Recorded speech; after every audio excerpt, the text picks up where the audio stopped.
The Return of the Vampire. Book 3 of the Immortals of Rome saga. Chapter 1. New York, 2025. Clarissa sat in an elegant waiting room where ivory-toned walls and soft light spilling through tall windows gave the space an air of quiet prestige. Silence reigned, broken only by the distant clicks of a keyboard from somewhere beyond. Before her loomed a tall, dark oak door, the entrance to the office of the elusive Mr. Charles Labourne. To the public, he didn't exist. Inside Valentis Global, only a handful knew his true identity, and every one of them had signed ironclad confidentiality agreements. The world knew him only as Dominic Marson, the enigmatic billionaire behind the most powerful pharmaceutical company on Earth. Clarissa adjusted her navy blue suit, the fabric crisp against her pale skin. Her chestnut hair was tied in a flawless bun. At 33, she had achieved what most could only dream of, but even now a knot twisted in her stomach. This wasn't just another corporate meeting. This was the moment her career had led to. She took a steadying breath and smoothed the documents in her lap. Clarissa had been with Valentis Global for over 5 years, rising fast, earning admiration through intellect and precision. She'd graduated college at 20 and earned her master's in medical genetics by 23. A prodigy, some said. But this was different. This meeting could change the world. Her mind drifted for a moment, caught up in everything she might achieve with access to the company's most advanced resources: revolutionary cancer therapies, cures for diseases that had haunted humanity for centuries. It was every scientist's dream. Yet, beneath that excitement lurked a shadow of unease. She knew Marson wasn't just another businessman.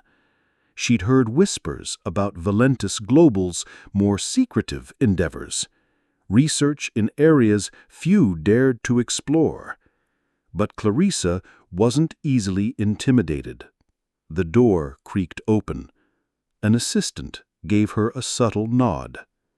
It was time. Clarissa stood, legs slightly shaky, and walked with practiced poise into the office. As she crossed the threshold, she saw him, Dominic Marson, seated behind a massive wooden desk, his presence dominating the space. "Ms. Devereaux, please have a seat," Marson said, his voice deep and composed. His eyes scanned her with unsettling precision as she settled across from him.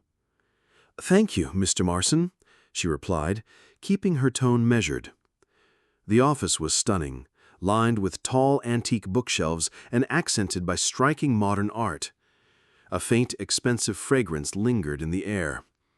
Everything in the room exuded exclusivity, but it was Marson himself who commanded the space.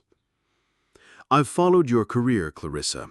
Valentis needs minds like yours for the work we're undertaking," he said, folding his hands. His words sent a surge of anticipation and apprehension through her. Clarissa's hazel eyes brightened, alive with resolve. This was what she'd worked for. "It's an honor, sir. I believe that together we can make real, lasting changes in medical science and in people's lives," she said, never breaking eye contact. Marson offered a faint smile, though his eyes remained unreadable. He leaned back, studying her with a stillness that stretched uncomfortably long. "I have high expectations for you. These projects are sensitive, classified well beyond public knowledge. They demand absolute discretion. Are you prepared for that kind of responsibility?" Her heartbeat quickened. This was the moment. "Yes, sir, I am," she said firmly, despite the voice in the back of her mind warning her she was stepping into something far deeper than she knew. She studied Marsden. He was reported 65, though he looked barely 40. His thinning blonde hair was neatly combed, revealing a faint bald spot. But it was his eyes, ice blue and impossibly cold, that commanded attention. They radiated power, resolution, and something else. Something she couldn't quite name. An ancient sort of knowing. The office around them was vast and impeccably designed. Rich, dark wood, supple leather, soft gray light filtering through tall windows. A large Pollock hung above the desk, bold and chaotic, adding a touch of modern flair. Marsden leaned forward again, voice dropping in tone. Ms. Devereaux, the project we're inviting you into is not known to the public. Most of our own employees have no idea it exists. You'll be required to sign documents forbidding you from discussing this with anyone. And when I say anyone, I mean no one. If you breach that contract, the consequences are severe. You don't want to know what they are. A chill crept down her spine. Severe? She asked, keeping her tone as steady as she could. He nodded. Spending the rest of your life in prison would be the least of it. He smiled faintly, but the cold in his eyes never softened. And if not prison, well, there are other possibilities. Clarissa froze, momentarily stunned by the gravity of his words. Her first instinct was to laugh. Surely he was exaggerating, but Marsden's expression didn't waver. I'd sell my soul to the devil, she thought, because if that's what it took to gain access to the kind of tools Valentis possessed, so be it. This was her dream, her purpose. Marsden continued, his voice shifted to something more personal. We've reviewed your background. For this assignment, we need total commitment. No distractions, no personal attachments. This requires your full attention, every moment. Clarissa nodded without hesitation. I have no children, no partner. My parents live in the Hamptons, retired. We're not particularly close. My life is my work. Marsden studied her for a long moment, then reached for the phone on his desk. Send in Dr. Ellis, he said quietly. Then, turning back to her, you'll be transferred immediately to the Cronos Project facility in Wales. You'll be granted full access to the tools and information necessary. Whatever you need, we'll provide it. He paused. And the compensation will be more than generous. You'll never have to worry about money again, not once the work is complete. Clarissa barely had time to absorb his words. Immediate transfer? She hadn't expected a decision so abrupt. Trying not to sound rattled, she asked, And my personal things? Don't I need time to prepare? Marsden waved a dismissive hand. We'll take care of it. You focus on your new assignment. Everything else will be explained once you arrive. He stood, an unmistakable signal that their meeting was over.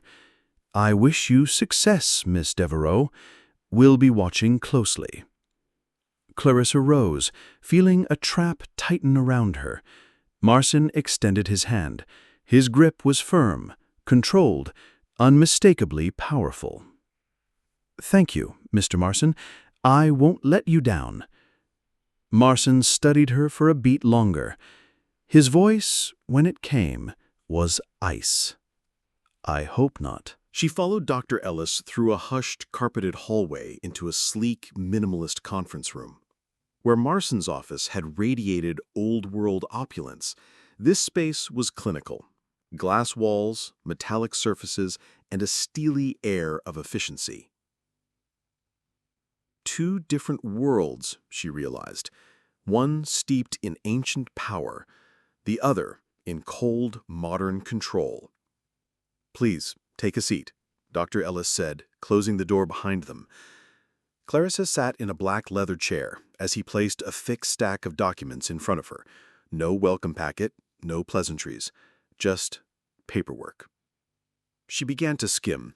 Confidentiality agreements, a contract outlining her position and the framework of Project Cronos. And then her eyes caught a number. An astronomical sum. Marson hadn't lied. This was life-changing.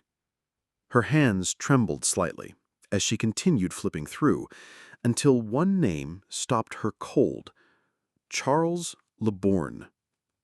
She frowned, looking up to find Dr. Ellis watching her with an expression she couldn't read.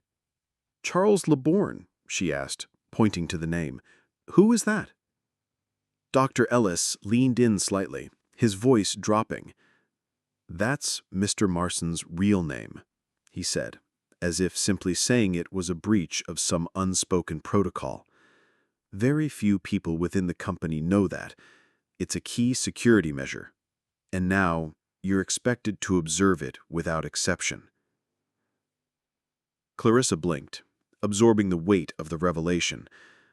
Why would he entrust her with something so closely guarded? A flicker of doubt twisted in her stomach, but she forced it down. There was no room for second-guessing. Not now. She turned her attention back to the documents. The confidentiality agreements were detailed and intimidating, far more stringent than anything she'd signed when first joining Valentis. Page after page demanded absolute discretion, verging on the kind of clauses one might expect from a covert military operation. It felt less like signing an employment contract and more like agreeing to vanish from the outside world. Still, she didn't hesitate.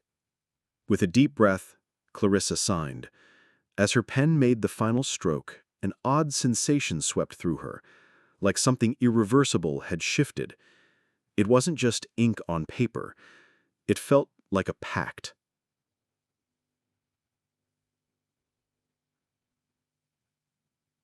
A chill ran down her spine as the jet descended into Cardiff International Airport. The flight on Valentis Global's private plane had been smooth, but the further they traveled, the more intense her unease grew. Stepping off the aircraft, she was startled to see one of the security personnel approach holding a blindfold. "It's for security," the man said blandly. The unease spiked. A blindfold? She almost laughed. This is insane, but reminded herself who she was dealing with. Valentis Global wasn't just any company. Besides, Dr. Ellis stood nearby, calm and collected. She focused on the sound of his voice, the steady cadence of his breath as they entered the vehicle. The dark blue Porsche Macan wound through narrow, twisting roads. Blindfolded, Clarissa tried to suppress the rising tension in her chest. Was this really standard protocol? She wanted to ask, but kept quiet. She clung to logic. This wasn't a kidnapping. It was just high-level security. That's all. After what felt like an hour, the car stopped. A door opened. "We've arrived," said a voice she didn't recognize. "You can remove the blindfold now."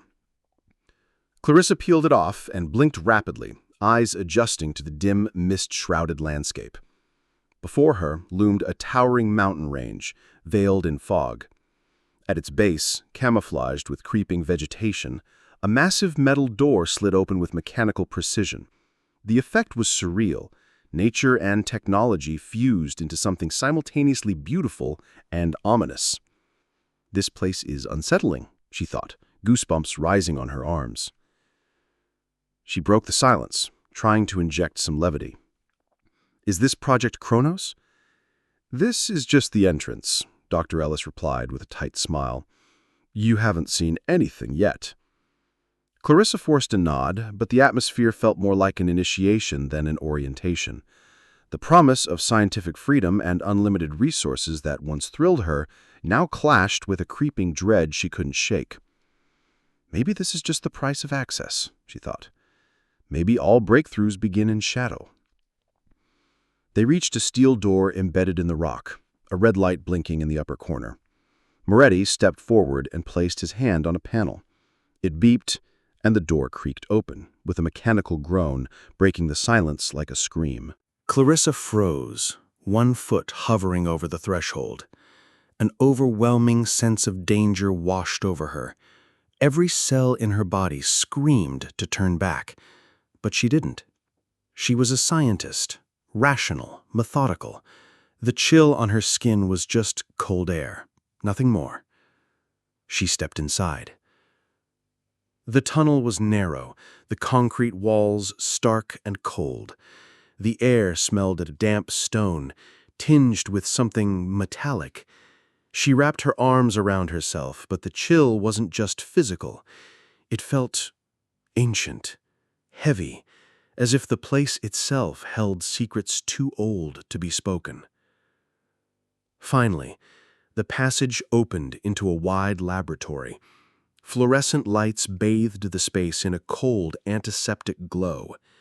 White walls, stainless steel counters, and rows of advanced equipment.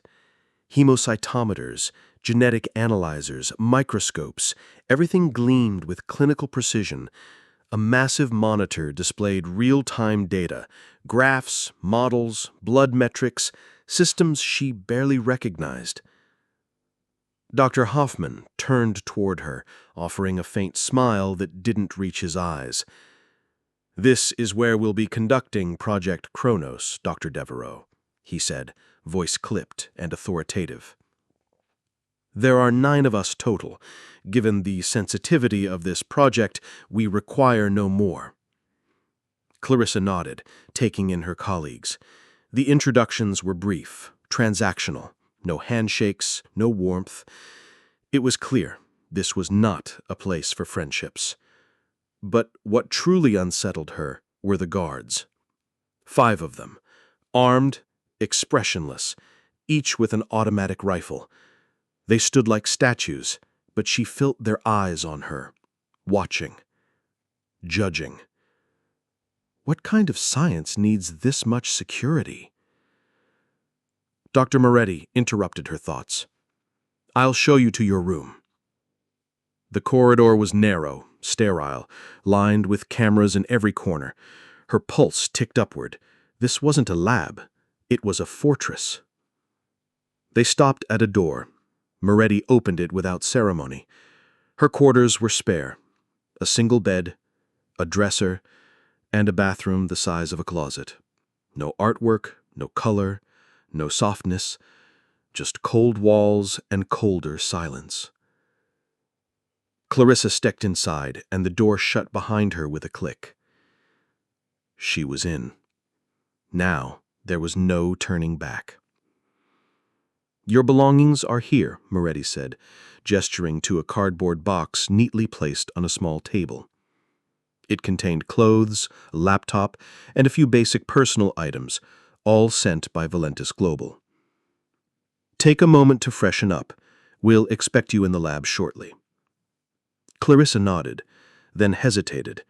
The question that had been gnawing at her since she arrived finally broke free. "Dr. Moretti," she began, her voice even but cautious, "what exactly is Project Cronos?" He didn't answer right away.